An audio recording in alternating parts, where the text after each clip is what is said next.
no Salmo 121. Espero que você possa abrir sua Bíblia e possa acompanhar o texto com toda a reverência, ainda que talvez algumas palavras estejam diferentes de tradução. Mas diz assim a palavra do Senhor: levanto os meus olhos para os montes, de onde me virá o socorro? O meu socorro vem do Senhor, que fez o céu e a terra. Ele não permitirá que os meus pés vacilem. Não dormitará aquele que o guarda. É certo que não dormita nem dorme o guarda de Israel. O Senhor é quem o guarda. O Senhor é a sua sombra à sua direita. De dia o sol não te ferirá, nem a lua de noite. O Senhor guardará você de todo mal, guardará a sua alma. O Senhor guardará a sua saída e a sua entrada, desde agora e para sempre. Quero convidar as crianças a virem à frente, nós vamos orar. Com ela, por elas, por nós. Para que Deus tenha misericórdia de nós, que Ele possa encontrar em nós verdadeiros adoradores. Que a sua palavra faça sentido em nossas vidas. Senhor Deus, Todo-Poderoso Deus, nosso porto seguro, nossa fortaleza, socorro bem presente, a Ti, Senhor, nós adoramos. Ó Pai, nós cremos que não há outro lugar melhor do que estar na Tua presença. Não há outra certeza em nossas vidas senão aquela de que o Senhor é tudo para nós e tudo que nós precisamos. Que nosso coração possa repousar em Ti, encontrar em Ti um refúgio, um porto seguro, uma fortaleza. E então possamos confiantemente dizer: quem será contra nós?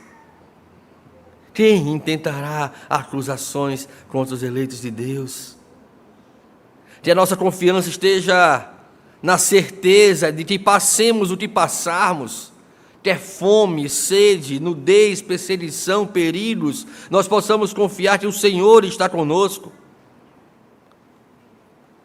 Que em todo o tempo a Tua palavra não se aparte dos nossos olhos, do nosso entendimento e do nosso coração. E que as palavras dos meus lábios e o meditar do meu coração nessa noite sejam agradáveis da Tua presença, ó Pai. Que seja o conhecimento do Senhor, que seja a mensagem do Senhor, a palavra de Deus lida aqui. A Tua boca a nós, Pai. Não conhecimentos ou achismos humanos, porque isso não tem nenhum valor para a nossa salvação. Mas que possamos encontrar na palavra do Senhor o poder de transformar, de consolar e confortar, que temos encontrado até aqui, Deus. E na qual temos esperança de que encontraremos, até estarmos na graça futura, na glória eterna dos céus. Assim te louvamos em nome de Jesus. Amém.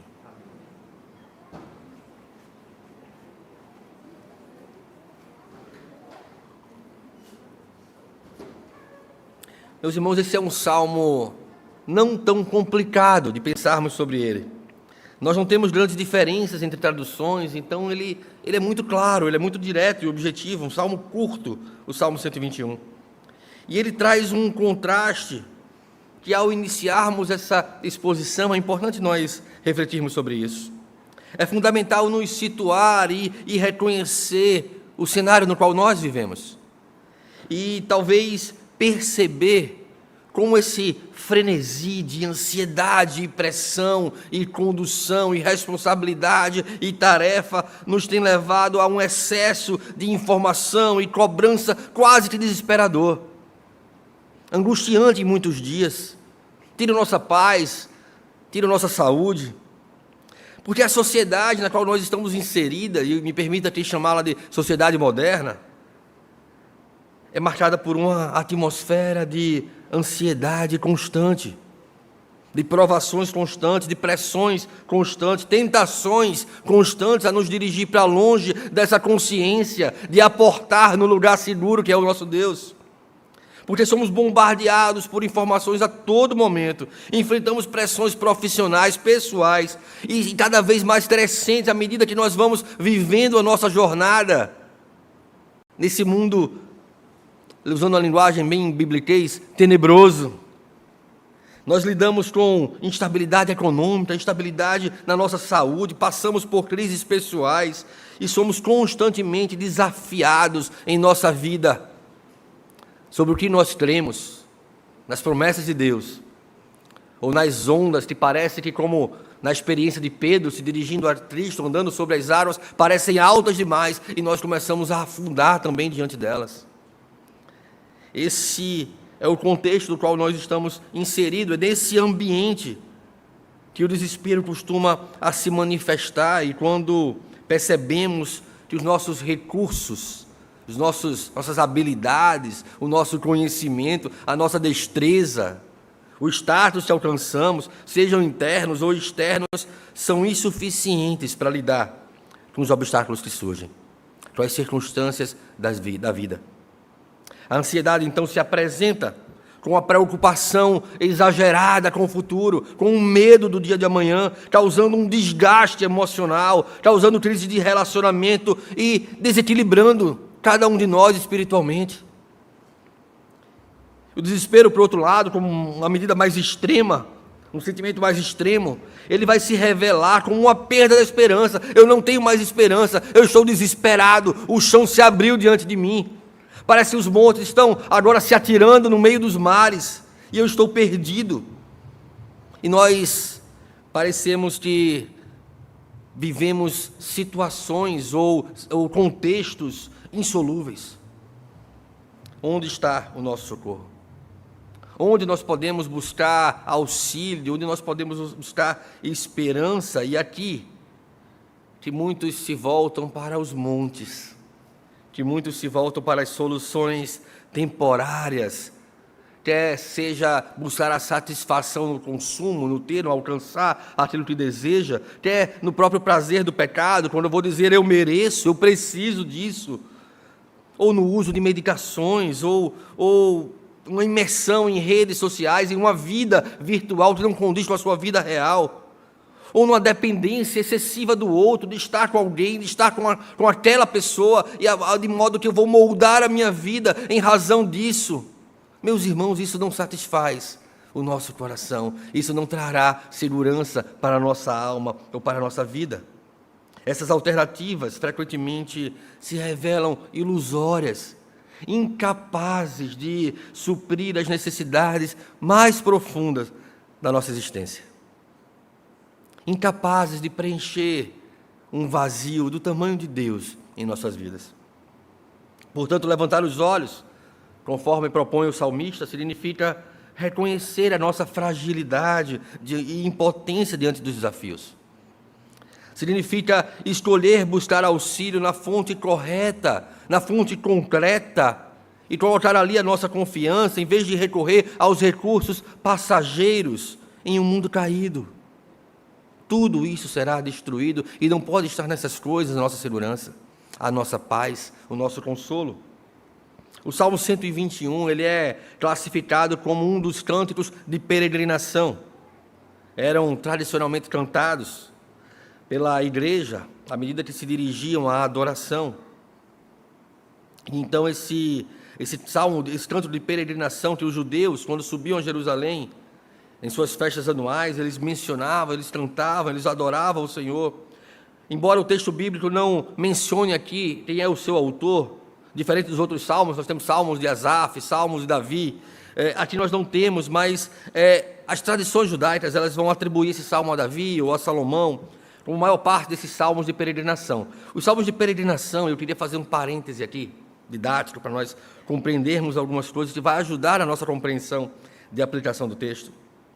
É que a posição mais aceita é que eles são salmos pós-exílio, ou seja, depois que o povo foi preso, foi levado cativo, quando eles retornam do cativeiro, eles escrevem esse salmo de peregrinação, uma maneira de adorar ao Senhor. Eles vão trazer verdades que representavam a situação e o contexto do povo. Quando o culto em Jerusalém já estava agora restabelecido e havia uma prática mais consolidada da peregrinação ao templo, do povo que vinha de diversas partes do mundo para adorar em Jerusalém. E aí nós temos um texto, na verdade, em hebraico, que intitula esse salmo, Eu não vou gastar meu fraco hebraico com vocês aqui, mas o texto quer dizer cânticos das subidas, ou cântico dos degraus, ou cânticos de peregrinação, como nós temos nas tradições mais modernas. Então, isso vai abranger desde o Salmo 120 até o Salmo 134. São 15 salmos classificados aqui como como cânticos dos degraus, das subidas ou de peregrinação. E existem alguns motivos por nós chamarmos de degraus ou de subida. Primeiro, se nós aplicarmos a ideia desses salmos ao templo, alguns antigos rabinos, eles acreditavam que esses salmos representavam os 15 degraus que nós tínhamos ali, que ligavam o átrio das mulheres até o átrio de Israel. Então, os levitas cantariam cada um desses salmos em cada um dos degraus, como ritual litúrgico de adoração, ali durante as festas. Uma outra aplicação a esse entendimento do salmo das subidas, ou de peregrinação, mais diretamente ligada à peregrinação, é uma interpretação de que eles são salmos entoados enquanto eles se dirigiam a Jerusalém, eles subiam a Jerusalém. Então, nas festas ordenadas pela lei, nós temos lá a Páscoa, a própria festa dos tabernáculos. Então, o povo se dirigia a Jerusalém, eles subiam a Jerusalém, então por isso se chamavam salmos de subidas. Então, com o tempo, o termo salmo de peregrinação ele foi o termo mais aceito, mais usual, uma classificação mais natural, sobretudo depois das traduções da Septuaginta, que trouxe essa referência de salmo de peregrinação, refletindo então essa função litúrgica dos salmos como um culto de Israel ao se preparar para a solenidade do culto que então vivenciariam ali. O que isso tem a ver conosco? Prestemos atenção a algumas coisas. A cultura de Israel, ela aponta muito para o caráter de Deus. Deus não estabeleceu liturgias e não estabeleceu festas, não estabeleceu a sua palavra ao acaso. Essas coisas se conectam para aquilo que Deus queria revelar a nós acerca da sua adoração, acerca de quem Ele era. Os peregrinos, eu queria me deter um pouco a essa reflexão e possivelmente fazer algumas pontes em relação à nossa realidade. Quem eram os peregrinos que subiam a Jerusalém? Eu queria levar você a se transportar, num determinado momento, sair um pouco do conforto dos nossos assentos, do ar-condicionado, e pensarmos como era a situação daqueles israelitas, que vinham de todo o território conhecido, homens, mulheres, crianças, vindo de vilas e cidades de Judá. Se você já acha que viagens longas são cansativas com crianças, imagine a pé.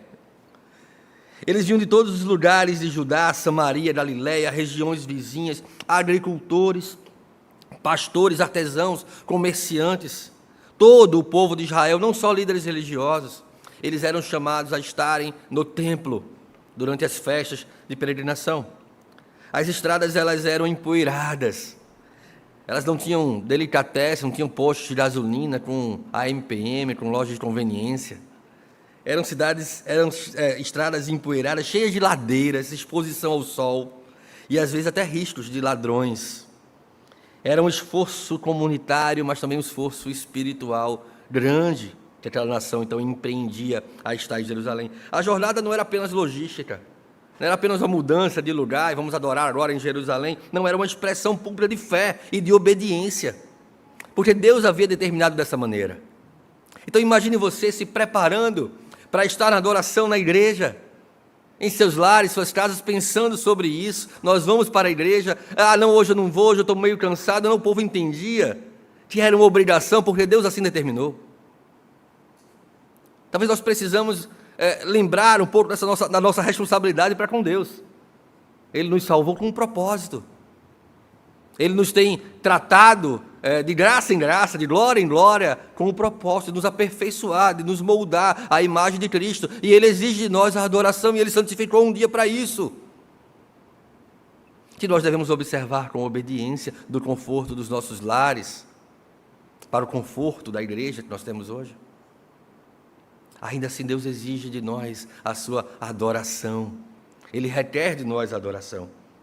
A Torá ensinava que todos os homens de Israel comparecessem diante do Senhor, pelo menos 3 vezes no ano, Na Páscoa, celebração da passagem do Egito, da libertação da escravidão do Egito, agora em direção à terra prometida. A festa dos tabernáculos lembrava essa peregrinação no deserto. E a festa dos Pentecostes, a celebração da colheita, da entrega da lei. E muitas vezes as famílias inteiras, elas iam juntas, que reforçava a identidade do povo como um povo espiritual, como uma adoração coletiva. Então essas peregrinações reuniam Israel de norte a sul. Eles se encontravam no caminho, velhos, jovens, crianças, e pelos caminhos e pelas estradas eles iam se encontrando e adorando ao Senhor e caminhando na direção da solenidade da adoração, para em torno do templo pudessem realizar um único culto a Deus. Povos distintos, famílias distintas, vindo de lugares diferentes, em torno de um mesmo culto ao Senhor. Muitos viajavam em grupos familiares ou em caravanas com outras famílias, quer por segurança, quer por maior comodidade, mas eles traziam suas ofertas, seus dízimos, e por isso era tão perigoso. Os ladrões sabiam, olha só, se o povo está peregrinando, ele está indo para adorar, está levando oferta, está levando dízimo, tem recurso ali. Então se tornava uma viagem perigosa também. E esses salmos, eles funcionavam como os hinos do caminho, cantados em grupos pelas famílias, davam encorajamento, traziam confiança, renovavam a fé durante a caminhada. Não passemos por esses salmos despercebidos. São curtinhos, não dizem muito. Pensem no contexto. Pensem no momento em que eles eram usados. Pensem no porquê eles foram escritos. Há uma conexão com a palavra. Os salmos aqui funcionavam como um catecismo cantado. Eles ensinavam a doutrina de Deus e reforçavam a fé do povo. Eles traziam confiança e encorajamento. Eles cantavam juntos para renovar a coragem, para lembrar a proteção de Deus, para unir o grupo, para falar explicitamente da proteção do Senhor em relação ao seu povo. Eles manifestavam uma atitude de adoração. A viagem inteira era entendida como um ato de culto. Não só a solenidade, não só o ajuntamento, mas a viagem inteira era um culto ao Senhor. O caminho inteiro para a adoração era uma adoração ao Senhor. A música ajudava a manter o ritmo no caminhar, fixava o conteúdo espiritual na mente das pessoas. Mas, sobretudo, o salmo trazia alegria e celebração. O louvor transformava o cansaço da viagem em uma expectativa alegre pelo encontro do Deus no templo. Meus irmãos, esse é o contexto do qual eu queria que agora voltássemos para a igreja. Já estávamos lá, no deserto, no meio da estrada empoeirada. Agora vamos voltar para a igreja. E vamos lembrar que quem esteve nessa estrada empoeirada, viajando com a família, no meio a todos esses perigos, foi o próprio Jesus. Em Lucas 2, a partir do verso 41, nós lemos que Jesus, aos 12 anos, subiu a Jerusalém com os seus pais para a festa da Páscoa. Essa tradição, ela era vivida nos tempos de Jesus, e Jesus a vivenciou. Isso mostrava que Maria e José cumpriam fielmente a lei do Senhor, as observâncias do Senhor. Eu queria talvez chamar a atenção de nós pais, como temos sido responsáveis para com a nossa obrigação de trazer para a casa do Senhor as crianças que precisam aprender a adorar o Senhor. Em termos do compromisso estabelecido pela palavra do Senhor, em obedecer e cumprir a palavra do Senhor em nossas vidas. O Salmo 121, ele também pode ser visto como um salmo de confiança. Ele expressa a segurança e o descanso na proteção divina, em meio às incertezas da vida, da peregrinação, da jornada. Todos nós estamos em nossa própria jornada, numa peregrinação que nos leva do momento em que Deus pensou a nossa vida, nos deu a vida, nos restabeleceu como vivos espiritualmente e nos trouxe a promessa da glória eterna dos céus. Estamos nessa jornada, caminhando para a glória eterna dos céus. Então o Salmo 121 é também um salmo da nossa jornada, da nossa peregrinação. Se pensarmos no contexto daqueles judeus, Jerusalém ficava numa região montanhosa. Qualquer pessoa que vinha de fora precisava subir, por isso o salmo, ou os salmos da subida, de peregrinação. Era uma subida física. O salmo ele começa: levanta os meus olhos para os montes. Era um cenário típico da peregrinação. Todo mundo que fazia aquela jornada via aqueles montes. Todo mundo que fazia aquela peregrinação, ao se aproximar de Jerusalém, talvez com ansiedade, talvez ainda com receio da viagem, ele olhava para os montes e dizia: está chegando, estamos perto. O hino é um hino de confiança para quem se deslocava em caravanas, enfrentando o sol, o calor, os perigos da estrada. Um refrigério para os seus corações. Ele encorajava o povo durante a viagem, eles lembravam do verdadeiro guardião. Olha só, chegamos até aqui. O nosso Consolador está conosco, nossa segurança está conosco. Todos os salmos de peregrinação, eles trazem uma mensagem muito rica para nós. Até louvor e gratidão, como temos no Salmo 122, 134. Mas também segurança e proteção, aqui no Salmo 121. Esperança messiânica, alegria da cidade santa, oração por paz, por bênção. Salmo 127, 128 trata da família de maneira muito contundente. A família em adoração, a família que teme ao Senhor, uma família que é guiada pelo Senhor, que coloca no Senhor a sua confiança. Então, para os peregrinos de Israel e para nós hoje, o Salmo nos ensina a confiar no cuidado permanente de Deus. Nas viagens, nas decisões, nos perigos do caminho. Em todo o tempo devemos confiar certos de que o Senhor está conosco em todo o tempo. Ele é integral, o cuidado do Senhor é contínuo, o cuidado do Senhor é pessoal.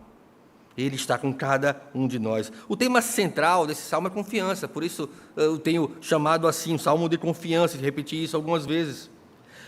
Confiança do Senhor durante a jornada, mostrando que Ele é o guardião constante de Israel, Ele é o protetor de Israel.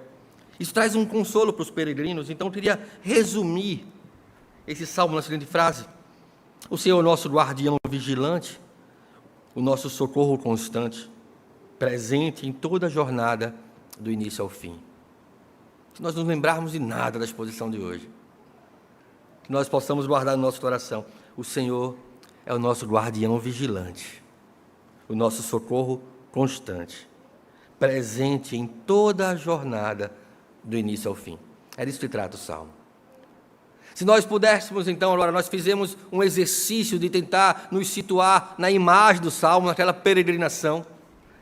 Nós fizemos um exercício de entender a mensagem central do Salmo, dessa guarda vigilante, desse socorro sempre presente, desde o início da jornada até o fim dela. Então, eu queria trazer a tua atenção aos 2 primeiros versos do Salmo. E é sobre eles que eu queria falar com mais profundidade nessa noite.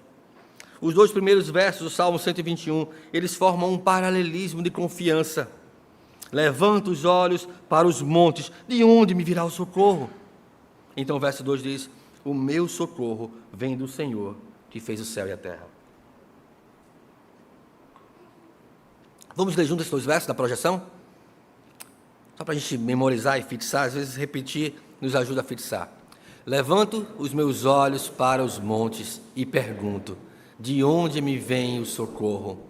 O meu socorro vem do Senhor, que fez os céus e a terra.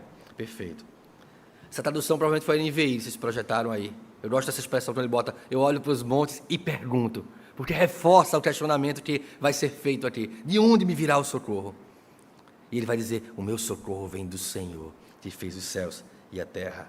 Nós somos diferentes dos outros povos. O nosso socorro não vem daquilo que nós podemos colocar os atalaias sobre os montes, dos montes, dos altos erguidos a Baal nos montes. Não, o nosso socorro vem do Senhor, que construiu tudo isso, que fez tudo isso. Então o paralelismo segue com uma pergunta e uma resposta: de onde virá o socorro? Traz a pergunta e a resposta: o Senhor, do Senhor que fez o céu e a terra. Então abre tua Bíblia, olha para o verso 1 e vamos tratar dele agora. Levanto os meus olhos para os montes, e como diz a tradução que nós lemos, e pergunto: de onde me virá o socorro? Levantar os olhos indica uma ação deliberada. Eu tive a intenção de olhar, não é um olhar casual, estava aqui perdido, olhei para os montes, não, eu olhei, foi um movimento deliberado em busca de alguma coisa. Os montes podem ser lidos de duas maneiras. Nós podemos compreender esses montes de duas maneiras. Ou como destino, já que estamos subindo a Jerusalém, ou seja, os montes de Sião, Jerusalém, lugar da presença de Deus, o templo de Deus. Ou como um lugar de perigo, uma área potencialmente hostil, com cultos pagãos. Lembremos, os pagãos adoravam nos montes. Eles poderiam descer contra as caravanas, poderiam descer contra as famílias, contra os povos. Então traziam perigos físicos na viagem. Mas então o salmista ele vai trazer uma questão, uma pergunta retórica, mostrando dependência, a consciência de uma vida, ou de uma família, ou de um povo, dependente do seu Deus. De onde me virá o socorro? Não se trata de um pedido desesperado, não se trata de alguém que está angustiado ou ansioso diante do perigo, não. Trata-se de um reconhecimento de que a ajuda não está em si, nem nos ídolos, nem nos montes, nem em coisa alguma que o homem possa fazer ou que os seus olhos possam projetar. A observação que eu gostaria de trazer aqui é que essa não é uma dúvida existencial, mas ela nos traz a expectativa da resposta. Ela prepara o leitor para o verso 2, para a resposta então que ele trará. O salmista também olha para os montes e faz a pergunta essencial aqui: de onde virá o meu socorro? Essa talvez possa ser a nossa reflexão quando estamos vivendo os dias maus. De onde vem o meu socorro? Eu confio no governo tal, eu confio no meu chefe, eu confio na autoridade tal, eu confio no meu pai, na minha mãe, na minha esposa, no meu esposo. De onde vem o nosso socorro? Íntimo, pessoal, o seu socorro. Onde está a minha confiança? Em que eu tenho estabelecido a minha confiança?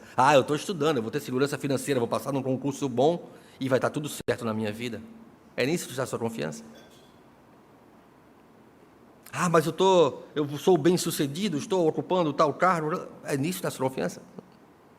Mas eu sou forte e aquilo outro, eu sou saudável. É nisso que está a sua confiança? No retorno do exílio, muitos judeus levantavam seus olhos ansiosos e cheios de expectativa para as montanhas da Palestina. Eles estavam retornando para a terra prometida. E talvez isso pudesse lhe trazer anseios por todas as histórias que eles já haviam escutado sobre Israel e sobre o agir de Deus. Nós temos escritos ali os livros de crônicas, reforçando aquilo que os livros de reis trouxeram no passado, reafirmando a identidade do povo. O Salmo nos convida a deslocar o olhar do visível para o invisível, dos montes para o Senhor, do inseguro para o seguro. E então o verso 2, trazendo a resposta ao questionamento levantado, ele vai dizer: o meu socorro vem do Senhor que fez o céu e a terra. Não, ele não vem dos montes, ele não vem das autoridades, ele não vem de imperadores, de reis, de governos, ele vem do Senhor que fez o céu e a terra. É aqui que importa estar a minha confiança. Ele não vem de fulano que tem poder para fazer isso ou aquilo, porque Deus conduz o coração dos reis como rios que ele muda de curso, fazendo com que todas as coisas cooperem para o bem daqueles que amam a Deus. O salmista nos convida a deslocar o nosso olhar para o invisível, para o Senhor. A resposta direta à pergunta anterior: o socorro não está nos montes, nem nos poderes humanos, está em Yahvé. Está no Senhor, no Deus conosco. Ele que fez os céus e a terra. Essa é uma expressão teológica fortíssima. Talvez nós estejamos tão acostumados a ouvir que Deus criou todas as coisas, que não entendemos o peso dessa questão. A confiança do salmista não estava nas coisas passageiras, mas naquele que em determinado momento, no tempo da história, quando nada existia, fez tudo existir. No poder criador de todas as coisas, de todas as circunstâncias, de toda a história. É aqui que estava a confiança do salmista, é para aqui que ele aponta o nosso coração. É para que Ele dirija a nossa alma. O meu socorro está no Senhor, que fez os céus e a terra. Se Ele criou tudo, Ele pode proteger o seu povo. Se Ele criou todas as coisas, Ele é capaz de me suportar no dia mau. Se Ele criou todas as coisas, Ele é capaz de andar comigo no perigo. Porque Ele é poderoso. Porque foi poderoso para criar todas as coisas. Então Ele é poderoso para me preservar e me guardar como um socorro bem presente. O salmista fundamenta a sua confiança não apenas no pacto, no Senhor de Israel, mas na cosmologia. Ele é o Deus universal, não um Deus local, situacional, circunstancial, mas Ele é o Deus eterno. Ele é o Deus universal, Ele sempre existiu e o é comigo. Está ao meu lado. A expressão meu socorro vem do Senhor, que fez o céu e a terra. Enfatiza o fundamento da confiança, a razão da confiança. Não é uma confiança vaga, não, mas é uma confiança baseada no caráter de Deus, como Criador e sustentador de todas as coisas. Se Ele fez os céus, se Ele fez a terra, tudo está sob o seu domínio. Não há nada que fuja do controle do Senhor. Até as providências amargas de nossas vidas, Deus está conduzindo para tornar isso em nosso favor, para nos aperfeiçoar e nos moldar. Nós não gostamos de providências amargas. Nós não gostamos de dificuldades, de desertos, de terra empoeirada, de subidas e descidas, de cansaços. Nós não gostamos dessas coisas. Mas Deus usa todas essas coisas para fazer em nós aquilo que Ele planejou desde a eternidade, para nos tornar em semelhança ao Seu Filho. Se Ele fez os céus e a terra, tudo está debaixo do Seu domínio, tudo está sob o Seu controle. A resposta de fé vem do Senhor. A resposta de fé está no verbo no presente, na certeza imediata. Ele está no Senhor. É pronto a me socorrer. É pronto a me resgatar. Ele é a base da nossa confiança. Ele criou os céus e a terra. Ele tem poder ilimitado. Quem intentará acusação contra os eleitos de Deus? Mesmo que sejamos entregues todos os dias como ovelhas para o matadouro, ninguém, nem nada pode nos separar do amor de Deus. O Salmo traz um ritmo progressivo do lugar físico dos montes para o transcendente, o Senhor Criador. Ele apresenta o movimento do olhar do peregrino, das realidades terrenas, montes, perigos, símbolos, para o Criador do céu e da terra, estabelecendo uma confiança no Senhor como fonte única de proteção e socorro. Não há outro Deus, não há outra confiança, não há outra segurança. Há o Senhor que fez o céu e a terra. É um chamado de uma transição do nosso olhar físico para o espiritual. Paremos de olhar para as ondas e fitemos os nossos olhos em Cristo Jesus. Paremos de olhar para as circunstâncias que são medonhas, eu não tenho dúvida, mas fitemos os nossos olhos nas promessas de Deus, na certeza de que Ele está conosco. Podemos andar por um vale escuro como a sombra da morte. Salmo 23 não é só para decorar por decorar. É decorar para viver, para experimentar. Podemos andar num vale escuro como a sombra da morte. Tu estás comigo. O Salmo apresenta sentidos profundos para o nosso auxílio. Deus é uma fonte exclusiva de ajuda, exclusiva, toda suficiente, não precisa de acessório, não precisa de ajuda. Deus é Deus. O salmista contrasta a ajuda humana, a idolatria, com a ajuda do Criador. Sua fé está baseada em quem Deus é. Se conhecermos quem Deus é, e quanto mais conhecemos quem Deus é, mais nos maravilharemos com Deus, mais estaremos confiantes em Deus. Então, Salmo 121, ele revela uma verdade essencial para nossas vidas. Deus é o guardião absoluto das nossas vidas. Ele está presente em todos os momentos de nossas vidas. E ele vai discorrer sobre isso. Está um texto aberto no Salmos, acompanha comigo. Versos 3, 4, 5 e 6. Ele vai falar que Deus não dorme, nem se distrai. Depois ele vai falar que Deus é a nossa sombra protetora, uma linguagem de cuidado, de proximidade. Ele está ao nosso lado como uma sombra à nossa direita. Olha só, onde quer que estejamos, está nos acompanhando. Onde quer que estejamos, Ele está conosco. Depois, olha, diante do sol, da lua, proteção de dia e de noite. Não tem tempo para Deus, todo o tempo Deus está conosco. Deus é confiável no ordinário e no extraordinário, em qualquer tempo e em qualquer situação. Podemos colocar nossa confiança em Deus. Podemos acreditar que Ele o é. Não podemos deixar que as nossas lentes fiquem embaçadas. Imagine você vai fazer uma viagem de carro e está sem água no limpador de para-brisa, e aquela poeira, aquela sujeira começa a cobrir a sua visão. Desculpa, Jadinho, quase quebrei aqui. Começa a cobrir a sua visão. E aí você já não enxerga mais as coisas com nitidez, fica procurando ali umas brechinhas para poder enxergar. O Espírito Santo limpa a nossa lente para enxergarmos o mundo sob a perspectiva das promessas de Deus. Podemos confiar num Deus vivo e verdadeiro. Então, nos versos 7 e 8, vai tratar desse cuidado integral. Guardará você de todo mal, guardará até a sua alma. Deus não está preocupado só com o nosso cuidado físico, mas com o nosso cuidado espiritual. Guardará a sua saída e a sua entrada desde agora e para todos sempre, diz a palavra de Deus. É aqui que nós devemos depositar a nossa confiança e colocar o nosso coração. O cuidado contínuo, não episódico,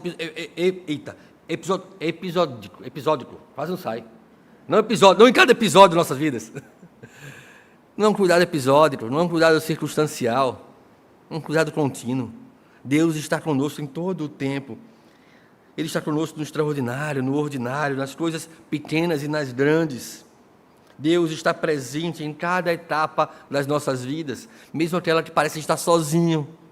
Eu estou tão só. Eu estou me sentindo tão só. Deus está como a sombra à nossa direita. Deus é o nosso socorro bem presente. Meus irmãos, eu queria caminhar para a conclusão. Que nós devemos levar a igreja a entender que, diante das incertezas da vida, o socorro não vem de governos, não vem do status social, dos lugares altos, mas do Senhor Criador. Ele é que guarda o nosso caminho, Ele é que cuida das nossas vidas. A pergunta de onde vem o meu socorro, ela é respondida com clareza e com autoridade. O meu socorro vem do Senhor. Isso revela uma vida continuamente, constante diante de Deus, segura diante de Deus. Essa é o fundamento do Salmo. O meu socorro vem do Senhor. Essa é a mensagem fundamental nesse Salmo. Nós podemos peregrinar e passar por qualquer circunstância em nossas vidas. O nosso socorro vem do Senhor. Diante de todos os perigos e inseguranças que nós enfrentamos, nós não somos convidados a buscar auxílio, segurança em estruturas humanas, mas a confiar unicamente no Senhor, Criador do céu e da terra. Essa mensagem é que o Senhor é o nosso protetor fiel, o nosso protetor constante. Ele está ao nosso lado, pessoalmente, coletivamente.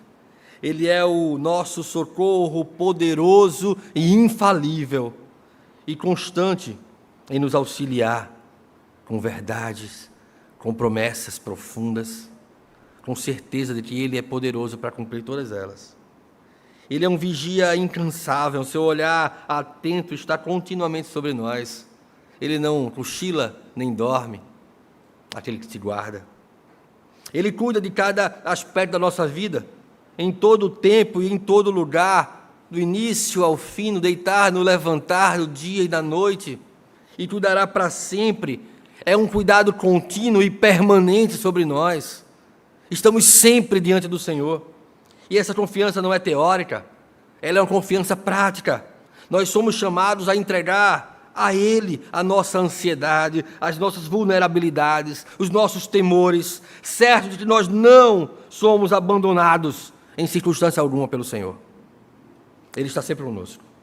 A sua proteção não tem limite de tempo, não tem limite de espaço. Ele guardará a sua saída, a sua entrada, desde agora e para sempre. Eu queria trazer algumas aplicações. Diante das verdades que nós vimos aqui, da confiança de um Deus vigilante, de um Deus constante. É importante que nós possamos encorajar uns aos outros e o nosso próprio coração a não confiar em suportes humanos, a não se angustiar quando estes falharem, não confiar em cultura, não colocar a nossa confiança nas coisas terrenas, mas no Deus Criador. Esse é o encorajamento que o salmista traz aqui. Esteja no Senhor a nossa confiança. Amanhã está começando mais um dia útil, de mais uma semana, talvez dura, talvez leve. Coloque a sua confiança no Senhor. Pode haver desafios, perigos, ladrões, montes, subidas, descidas, terra empoeirada. Não sei como vai ser a sua jornada essa semana. Que a sua confiança seja no Senhor. Em qualquer jornada, literal ou figurada, que nós tenhamos a consciência da proteção que Deus oferece a nós, não como símbolos religiosos, mas como verdade absoluta da sua palavra. E por último, esse salmo nos mostra que a peregrinação em si já é um ato de culto. Então amanhã, depois de amanhã, na quarta, na quinta, cultue a Deus com a sua vida. Confie no Senhor. Cante salmos ao Senhor. Louve a Deus todos os dias. Se debruce sobre a sua palavra como culto agradável na presença de Deus. Assim como o cuidado do Senhor é constante, a nossa adoração é constante em toda a jornada. Não só quando chegamos no templo. Porque quando nos reunirmos lá no próximo domingo para adorar novamente no dia santo, vamos ter adorado durante toda a jornada, toda a peregrinação que nos trará aquele novo dia. Esse salmo não é um salmo para situações extremas. Quando eu estiver com muita dificuldade, eu vou lá atentar para o Salmo 121, não. Ele é um salmo para o dia a dia, para as coisas ordinárias das nossas vidas. Em casa ou fora, em viagem ou em nossas rotinas, estamos expostos a perigos e esse salmo nos direciona a confiar em Deus acima de todas as coisas. Assim, a verdadeira paz, ela nasce da certeza de que Deus está atento a cada detalhe. Não andeis ansiosos de coisa alguma, antes coloque essas coisas diante de Deus, pela oração, pela súplica, com ação de graças, e a paz de Deus, que excede todo entendimento, guardará o seu coração e a sua mente. Deus está atento em cada detalhe do nosso caminhar. Isso não é uma figura de linguagem, não é uma metáfora, mas uma verdade. Ele é o nosso guarda fiel, hoje e sempre, e assim estará. Se pudéssemos relembrar aqui a nossa mensagem central, se pudéssemos parar e refletir sobre isso, lembremos que o Senhor é o nosso guardião vigilante, nosso socorro constante, presente em toda a jornada, do início ao fim. Que Deus tenha misericórdia de nós, que Ele possa nos guardar e aplicar a sua palavra em nossos corações, trazendo segurança e confiança em nossas vidas.